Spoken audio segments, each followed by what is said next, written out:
இப்போ புதுசா பால் கறக்கிற மிஷின் வாங்குறவங்களுக்கு இருக்கிற பெரிய சந்தேகமே என்னன்னா, ஃபர்ஸ்ட் டைம் போடும்போது மாடு நிக்குமா நிக்காதா? மிஷினுக்கு செட் ஆகுமா ஆகாதாங்கிற பெரிய சந்தேகம் தான். அத விட இன்னொன்னு என்னன்னா, காம்பு சைஸ் சின்னதா இருக்கு. அதுக்கு செட் ஆகுமான்னு கேட்பாங்க. இல்ல காம்பு சைஸ் பெருசா இருக்கு. அதுக்கும் செட் ஆகுமான்னு கேட்பாங்க. இப்ப போடுற இந்த மாட்டுக்கு பார்த்தீங்கன்னா, காம்பு சைஸ் சின்னது. அது மட்டும் இல்லாம ஃபர்ஸ்ட் டைம் தான் இந்த மிஷின் போடுறாங்க.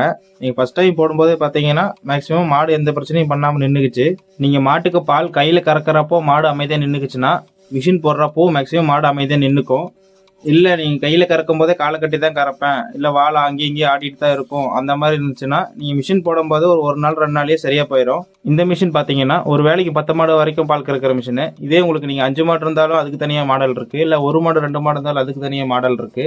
உங்ககிட்ட எத்தனை மாடு இருக்கோ இல்ல உங்க தேவைக்கு ஏற்ற மாதிரி எப்படி வேணாலும் மிஷின் மாத்தி வாங்கிக்கலாம். நீங்க நம்ம கம்பெனி நம்பருக்கு ஃபோன் பண்ணி கேளுங்க, அவங்களே உங்களுக்கு ஃபுல்லா எக்ஸ்பிளைன் பண்ணிடுவாங்க.